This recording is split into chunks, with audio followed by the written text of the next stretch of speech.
We are going to discuss our new chapter, the father of immunology.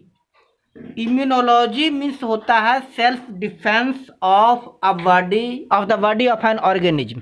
ठीक है, वह science जो किसी भी ऑर्गेनिज्म की बॉडी को सेल्फ डिफेंस यानी रोगों से लड़ने की क्षमता को एक्सप्लेन करता है, इम्यूनोलॉजी कहलाता है. इम्यूनोलॉजी होता है the science that studies self defence system of body. हमारे बॉडी का जो सेल्फ डिफेंस सिस्टम है, इम्यूनिटी पावर है, उसको स्टडी करने वाले साइंस को इम्यूनोलॉजी कहते हैं. चलिए, इस चैप्टर का इंट्रोडक्शन है. There are countless scientific discoveries in the history of mankind. Mankind मनुष्य.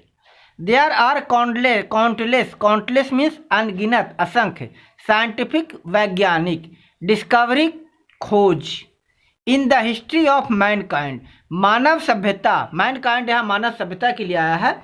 मानव सभ्यता के इतिहास में असंख्य वैज्ञानिक खोज हुए हैं. ठीक है, इसका मतलब क्या हो गया कि मानव सभ्यता के इतिहास में असंख्य वैज्ञानिक खोज हुए हैं. One amongst them is Edward Jenner's successful small pox vaccination discovery in the 18th century. One amongst them, उनमें से एक, इज है, Edward Jenner's successful small pox vaccination, उनमें से एक सफलतम खोज में से एक है वो वैक्सीनेशन यानी टीकाकरण. उनमें से एक, मतलब कह रहा है मानव सभ्यता के इतिहास में असंख्य वैज्ञानिक खोज हुए हैं. उनमें से एक महत्वपूर्ण खोज क्या है?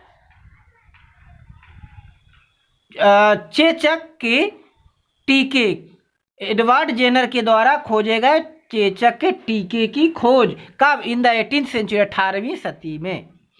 Let us read the lesson to know more about. आइए हम लोग इस पाठ को पढ़ें और इसके बारे में और ज़्यादा जानें.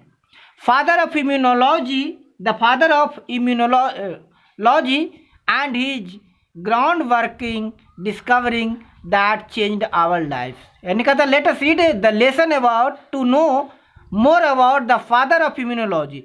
आइए इस पाठ को पढ़ें और टीकाकरण यानी प्रतिरक्षीकरण, इम्यूनोलॉजी का मतलब होता है प्रतिरक्षीकरण, प्रतिरक्षण के जनक, फादर में जनक, प्रतिरक्षण के जनक के बारे में ज़्यादा जाने. And his ground working discoveries, और उनके द्वारा धरातल पर और की गई खोजों के बारे में जिसने हमारे जीवन को बदल कर रख दिया है. चलिए, small pox is very contagious disease. Contagious disease का मतलब होता है छुआछूत की बीमारी. ठीक है, इसको इन्फेक्शियस भी कहते हैं. कंटेजियस मीन्स होता है एक व्यक्ति से दूसरे व्यक्ति तक फैलने वाली बीमारी. Small pox is a very contagious disease. चेचक, छोटी चेचक या चेचक छूत से फैलने वाली एक बीमारी है. Once it breaks out it spreads very rapidly. Breaks out मतलब हो जाता है, फैल जाता है. एक बार जब यह बीमारी शुरू हो जाती है, इट स्प्रेड्स वेरी रैपिडली, यह बहुत तेजी से बढ़ती है. Hence people suffering from a small pox are advise to keep away from others. इसीलिए चेचक से ग्रसित लोगों को और सभी लोगों से अलग रखने की सलाह दी जाती है. More than 100 years ago, a smallpox was an epidemic in England. सैकड़ों, लगभग 100 साल से भी ज़्यादा पहले, है ना, 100 साल से भी अधिक पहले तक smallpox was an epidemic in England.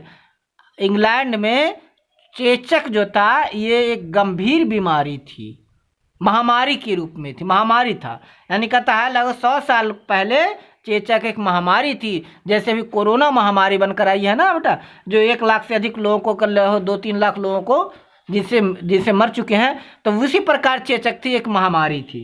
But now it is almost eradicated from there. लेकिन अब लगभग वहाँ से ख़त्म हो चुका है, यानी चेचक लगभग ख़त्म हो गया है. कहाँ से? इंग्लैंड से. और इंग्लैंड से नहीं, लगभग सभी देशों से चेचक ख़त्म हो गया है. कभी कभी होता है बट ये उतना डिडली नहीं रहा, एपिडेमिक नहीं रहा, महामारी नहीं है. In the year 1851 a law was passed in England.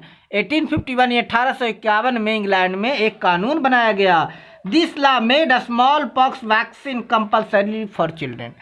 1851 में जो लॉ बनाया गया, इंग्लैंड में कानून बनाया गया, उसके अनुसार हर बच्चे को चेचक के टीके लगवाना अनिवार्य था।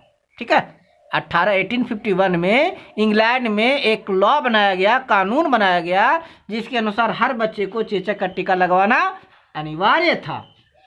The prevention of small pox by vaccination was discovered by doctor Edward Jenner. चेचक की टीके की खोज एडवर्ड जेनर ने किया था, यानी चेचक की रोकथाम के लिए टीके की खोज डॉक्टर एडवर्ड जेनर ने किया। डॉक्टर एडवर्ड जेनर ने क्या किया? चेचक की रोकथाम के लिए टीके की खोज की। One day doctor Jenner was at a chemist shop when a country girl come to the shop to buy some medicine. Doctor Edward Jenner doctor थे या केमिस्ट थे ना, दवा बेचते थे ये।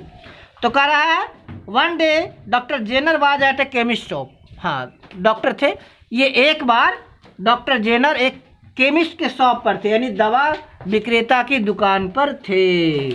When a country girl, country का मतलब होता है देहात, गांव। तभी जब एक गांव की लड़की, देहात की लड़की आई उस शॉप पर, दुकान पर, क्यों? टू बाई सम मेडिसिन, दवा खरीदने।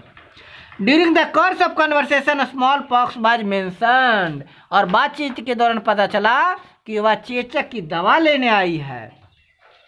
Thereupon the girl remarked, I can't have a smallpox because I have had a cowpox. वह लड़की बातचीत के दौरान बोली, देखिए मुझे चेचक नहीं हो सकता है ना, क्योंकि मुझे कॉपॉक्स हो चुकी है, गौ माता हो चुकी है। चेचक हो ना, गौ चेचक हो चुकी है। तो बोले चूंकि मुझे कॉपॉक्स हो गया, गौ चेचक हो गया, इसीलिए मुझे चेचक नहीं हो सकता। कॉपॉक्स क्या था? गाय में होने वाले चेचक। ठीक है, गांव में गाय में होने वाले चेचक ये एक वायरल डिजीज है, जो ये चेचक का छोटा सा रूप है, कॉपॉक्स, जो गांव में रहने वाले लोगों को होता है, जो गाय के साथ रहती है। तो छोटा सा चेचक हो जाता है, और वो चेचक जब हो जाता है तो इम्यूनिटी पावर बढ़ जाती है, और फिर चेचक नहीं हो सकता। तो वही लड़के कह रही है कि मुझे चेचक नहीं हो सकती क्योंकि मुझे कॉपॉक्स हो चुकी है।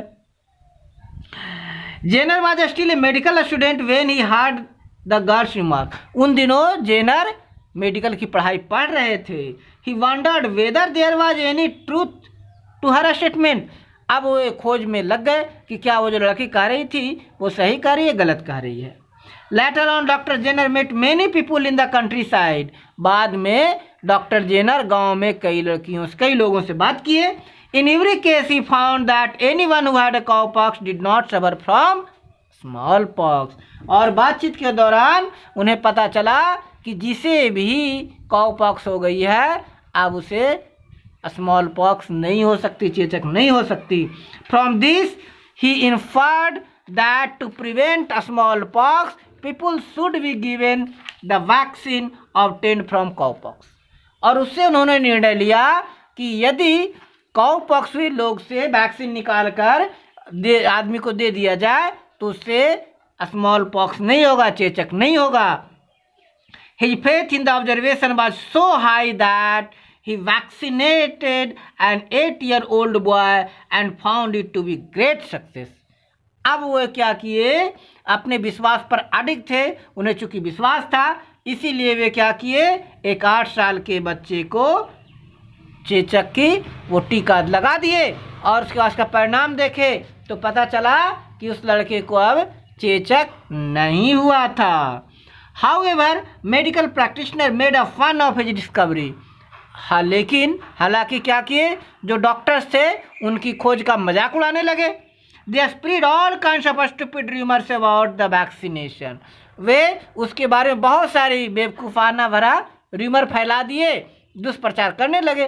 क्योंकि अच्छी चीज़ें लोगों को पसंद नहीं आती है ना, सस्ती चीज़ें। इसे तो डॉक्टर को लगा था कि यार मेरी तो रोजी रोटी ख़त्म हो जाएगी, क्योंकि वो क्या, किसी को कॉपॉक्स टीका लगा दो, चेचक होगा ही नहीं। और डॉक्टर क्या है, वो चाहते हैं ना कि रोग हो, बीमारी हो, ताकि हम खूब दवा लिखें, पैसे कमाएं। कुछ ऐसे लालची डॉक्टर थे, उनको बुरा लग गया। सभी डॉक्टर ऐसे नहीं होते, कुछ एडवर्ड जेनर जैसे भी होते हैं, जिन्हें लगता है कि नहीं भाई बीमारी कम से कम हो, लोगों को कम कष्ट हो। They said that the children who had been vaccinated become ox-faced. वे कहने लगे देखो अगर किसी को काउ पॉक्स का इंजेक्शन लगा दोगे ना तो उसका मुंह बैल जैसा हो जाएगा, गाय जैसा मुंह हो जाएगा उसका, इसलिए मत लगवाना टीका। चूंकि दुष्प्रचार करना था, बोलते देखो काउ पॉक्स है ना, गाय से निकला है ना वो, अगर वो टीका लगवाए तो तुम्हारा मुंह भी गाय जैसा हो जाएगा, मैं करते रह जाएगी। But with the passage of time the truth ड्रॉन्ड upon the people, लेकिन जैसे समय बीता सच्चाई सबके सामने आ गई और उन्हें पता चले कि नहीं नहीं ये सब बरगलाने के लिए झूठ बोल रहे हैं। The vaccination then spread all over England, और उसके बाद पूरी इंग्लैंड में वह टीका फैल गया। During Jenner's lifetime itself the vaccination become popular all over the civilised world, और डॉक्टर एडवर्ड जेनर के जीवन काल में ही वह टीका इंग्लैंड में ही नहीं बल्कि पूरी दुनिया में विख्यात हो चुका था, पूरी दुनिया में प्रचलित हो चुका था। इस बात की डॉक्टर जेनर को संतुष्टि थी कि हमने एक ऐसे टीके का इजाद किया है जिससे मानवता को बहुत लाभ हुई है और इसे चेचक लगभग खत्म सा हो सकता है।